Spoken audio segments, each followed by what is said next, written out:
নমস্কার বন্ধুরা, welcome to my YouTube channel Molly blogs. তো তোমাদের জন্য আর দূরে থাকতে পারলাম না। তো যেহেতু দীর্ঘ 6 মাস আমি কোনো ভিডিও দিইনি, তো আমার এখন মনে হচ্ছে যেহেতু তোমাদের সামনে WPP মেন্স এক্সাম রয়েছে, তারপরে তোমরা যারা রয়েছে কেপির ইন্টারভিউয়ের জন্য কলকাতা পুলিশে মেন্স রেজাল্ট বেরিয়ে গেছে, তার জন্য প্রস্তুতি নিচ্ছ। তো কালকে কমেন্ট করেছিলে যে দিদি একটু প্লিজ আমাদের জন্য ভিডিও বানাও যে কীভাবে প্রিপারেশান নেব মেন্সের জন্য। তো আজকে তোমাদের পরীক্ষার আর বেশি দিন নেই, তো তার জন্য আজকে আমি কিভাবে পড়াশোনা করেছিলাম ওই 20টা দিন মাঠ করা আসার পর আমাদের একদমই বেশি দিন টাইম পাইনি। আমরা 22শে মার্চ এপ্রিল পরীক্ষা হয়েছিল আমাদের। তো তার বিষয়ে আমি সকাল থেকে রাত্রি পর্যন্ত কীভাবে প্রিপারেশান নিয়েছি সেটা আমি তোমাদের সাথে শেয়ার করব। আশা করি তোমাদের খুব কাজে লাগবে, কারণ এই সময়টাই কে খুব খুব খুব কাজে লাগাতে হবে। তোমরা সারা বছর 2 বছর 3 বছর ধরে প্রিপারেশান নিয়েছো আমি জানি, কারণ এখন পশ্চিমবঙ্গে পুলিশের কাট অফ দিন দিন এত বাড়ছে যে কম পড়াশোনায় চাকরি পাওয়া খুব মুশকিল। প্রচুর হার্ডওয়ার্ক করতে হচ্ছে, সে পড়াশোনার ক্ষেত্রে হোক মাঠের ক্ষেত্রেও হোক। ছেলেদের তো বেশি বলবো, ছেলেদের মাঠটা একটু 6.5 মিটার 16 মিটার বিশাল টাফ ব্যাপার। তো আমি তোমাদেরকে যেটা বলবো যে সবার প্রথমে যেহেতু তোমাদের দেখো প্রিলিতে তোমাদের 3টে সাবজেক্ট ছিল, তো মেন্সে তোমাদের 4টে subject, English, reasoning, math and GK. তো তোমরা যেহেতু 4টে সাবজেক্টেই যে একদম সেমভাবে সবাই সমান পারদর্শী কিন্তু কখনোই নয়। কেউ হয়তো অঙ্ক ভালো পারে, কেউ হয়তো ইংলিশ ভালো পারে, কেউ জিকে ভালো পড়তে পারে, মনে রাখতে পারে, কেউ রিজনিং পারে। যেমন আমার ক্ষেত্রে যদি বলতে পারো, তো আমি ইংলিশে বড্ডই কাঁচা ছিলাম। ইংলিশ আমি যেখানে কোচিং নিয়েছিলাম, তো ইংলিশে আমি ঠিকঠাক সত্যি খুব ফাঁকি মেরেছি। বাকি সব সাবজেক্টকে আমি মন দিয়ে পড়াশোনা করেছি। তো ইংলিশটা পড়ার সময় আমার যেহেতু আমি অনলাইনে করেছিলাম কোচিং, তো ইংলিশটা পড়ার সময় দুপুর 2টো ইংলিশ ক্লাস হতো। আমি বড্ড ক্লাস মানে তাকাতে তাকাতে ঘুমিয়ে পড়তাম। তো তার ফলটা আমি পরে পেয়েছি যে আমি কেন শিখিনি। তো যাই হোক, যেহেতু আমি জিকে প্রচুর পড়তাম, মানে আমি বলতে গেলে প্রথম থেকে রাত দিন জিকের উপর প্রচুর প্রচুর প্রচুর হার্ডওয়ার্ক করেছি, প্রচুর নোটস নিজে লিখেছি, প্রচুর বই থেকে কালেক্ট করেছি, ইউটিউব চ্যানেল দেখেছি। জিকেটা আমি প্রচুর পেয়েছি। তো ওই জন্যই প্রিলিমিনারি যখন আমাদের সময় প্রিলিমিনারি হয়েছিল, তো আমার সেখানে কি বলবো 28 আমার জিকেতেই ছিল। মানে প্রিলিতে যখন আমাদের প্রিলি হয়েছিল তখন আমি মোট 56 পেয়েছিলাম প্রিলিতে। তো সেখান থেকে 56-এর মধ্যে 28 শুধু আমার জিকেতেই ছিল, বাকিগুলো তো অঙ্ক আর রিজনিং ছিল। তো আমি বলবো যারা যেই সাবজেক্টে সবথেকে বেশি ভালো সেটাতে বেশি করে একটু ফোকাস দাও, কারণ তুমি যদি জিকেতে ভালো হও তাহলে জিকেটা খুব ভালো করে প্রিপারেশন নাও। তার মানে এই না যে বাকিগুলো তুমি প্রিপারেশন নেবে না, তোমাকে 4টে সাবজেক্টই প্রিপারেশন নিতে হবে। তো সবার প্রথমে তোমার যদি মনে হয় ঘুম থেকে উঠে, দেখো আমি যেমন করতাম, সবার প্রথমে ঘুম থেকে উঠে অঙ্কটাই ধরতাম, কারণ একদম ঘুম থেকে উঠে মাইন্ডটা একদম ফ্রেশ থাকতো। আমি মাঠের পর মানে ওই WPPর মাঠ করার পরে তারপরে প্রতিদিন এতদিন ধরে তোমার একটা সকালবেলা করে উঠতে, মাঠে যেতে, দৌড়াতে, তারপরে এসে খাওয়া দাওয়া করে পড়াশোনা করতে। তো আমার সেরকম একটা অভ্যাস হয়ে গেছিলো। কিন্তু যেহেতু পরীক্ষার বেশি দিন আমাদের হাতে ছিল না, তো আমরা যেখানে সপ্তাহে আমরা 6 দিন যেতাম, 1 দিন রেস্ট নিতাম। তো সেইখানে আমরা কী করেছিলাম যে সপ্তাহে 3 দিন যেতাম, কারণ ওই যে একটা নেশা হয়ে যায় যে সকালবেলা উঠে মাঠে যাব, একটু ওয়ার্কআউট করবো, শরীরটা একটু ঝরঝরে লাগবে, ফুরফুরে লাগবে। তো আমি তখন কী করতাম, সপ্তাহে 3 দিন যেতাম, আর বেশি হার্ডওয়ার্ক মাঠে করতাম না, যতটুকু পারতাম হালকা এক্সারসাইজ করে চলে আসতাম। কারণ আমি যদি সকালবেলা এত বেশি এক্সারসাইজ করে নিই যে সারাদিন আমার ঘুম লাগে, পড়াশোনায় মন দিতে পারবো না। আর মেন্সের আগে পড়াশোনাটা খুব দরকার। এবার অনেকের হয়তো তোমাদের অভ্যাস আছে, প্রতিদিন মাঠে গিয়ে অভ্যাস হয়ে গেছে। তো আমি বলবো অন্ততপক্ষে যতদিন না পরীক্ষা হচ্ছে তোমরা মাঠে যাওয়া একেবারেই কমিয়ে দাও। যদি নাও ছাড়তে পারো তাহলে সপ্তাহে 3 দিন যাও, মানে একদিন পর স্কিপ করে যাও, বা সপ্তাহে 2 দিন যাও। তাতে কী হবে, মাইন্ডটা ফ্রেশ হবে। তারপরে তোমার যদি মনে হয় ঘুম থেকে উঠে একটু ওয়ার্কআউট করলে, তারপরে ঘরে আসলে ফ্রেশ হওয়ার পরে তুমি হয় অঙ্কটা ধরো। আমি সবার প্রথমে আগে অঙ্কটা করতাম। এবার দেখো তোমরা অঙ্কটা কী করবে। অঙ্কটা সবার প্রথমে তোমার কাছে তুমি প্রথম থেকে যেই বইটা ফলো করেছো, অনেকে আছে চঞ্চল ঘোষ, অনেকে আছে সুবীর দাস, অনেকে RS আগরওয়ালের বই, যার কাছে যে বই আছে, ধরো আমি কথা বলছি, আজকে তুমি শতকরা ধরলে, শতকরাতে প্রায় সুবীর দাসে ধরো 100টা অঙ্ক রয়েছে বা 150টা অঙ্ক রয়েছে। এবার 100-150 অঙ্ক একদিনে কমপ্লিট করা সম্ভব নয়।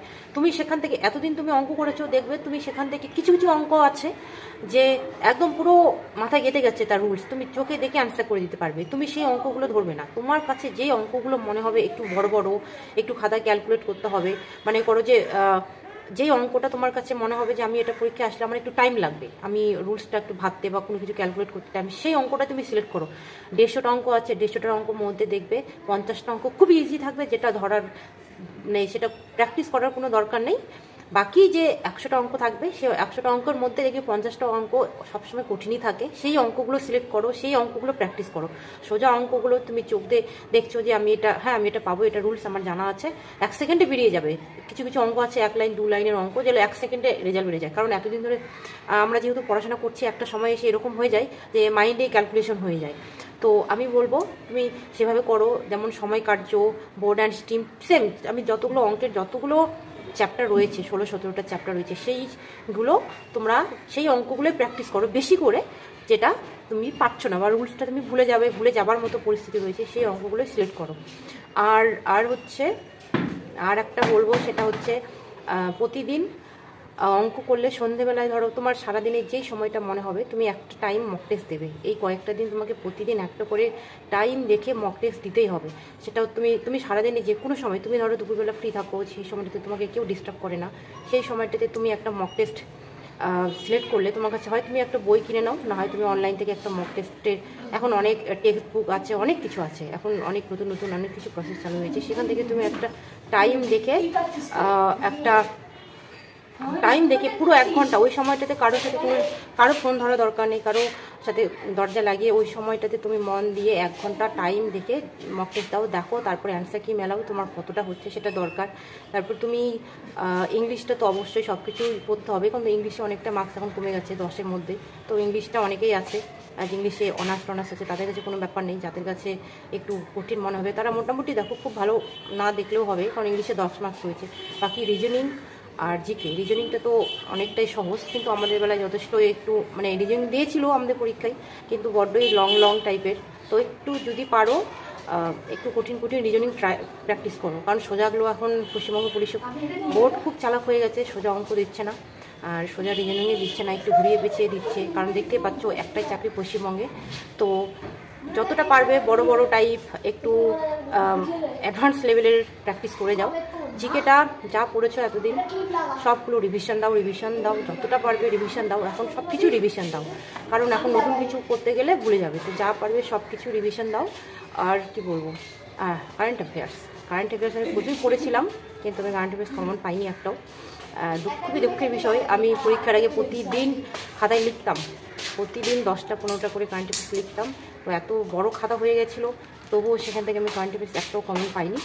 তো তোমরা, আমি কি বলবো, কারেন্ট অ্যাফেয়ার্সটা একটু হালকা দেখে যাও, চাপ নেওয়ার দরকার নেই কারেন্ট অ্যাফেয়ার্সটা, কারণ কারেন্ট অ্যাফেয়ার্স কমন পাওয়া খুব একটু চাপের ব্যাপার। কারেন্ট অ্যাফেয়ার্স মোটামুটি দেখো, বাকি 4টে সাবজেক্ট জীবন প্রাণ ছেড়ে লাগিয়ে দাও, নিজের হার্ডওয়ার্ক আর কি বলবো স্মার্ট ওয়ার্ক করো, আর সারাদিন পর যতটা পারবে মক টেস্ট দাও। টেলিগ্রামে যতগুলো পারবে গ্রুপে 10-15-20টা গ্রুপে অ্যাড হয়ে যাও, দেখবে একটা গ্রুপে অ্যাড হলে ওখান থেকে আরও অটোমেটিকই তুমি অন্য গ্রুপে অ্যাড হয়ে যাচ্ছ বা তোমাকে অ্যাড করিয়ে নিচ্ছে। তো সেরকমভাবে তোমরা মক টেস্ট দাও। ধরো সারাদিন পড়াশোনা করার পর রাত্রিবেলা শুলে, তখন শুয়ে হয়তো অনেক সময় হয় দেখবে ঘুমিয়ে আসে না, রাত্রিবেলা 12টার সময় ঘুমাচ্ছ তবুও ঘুম আসে না, তখন শুয়ে টেলিগ্রামে মক টেস্ট দাও।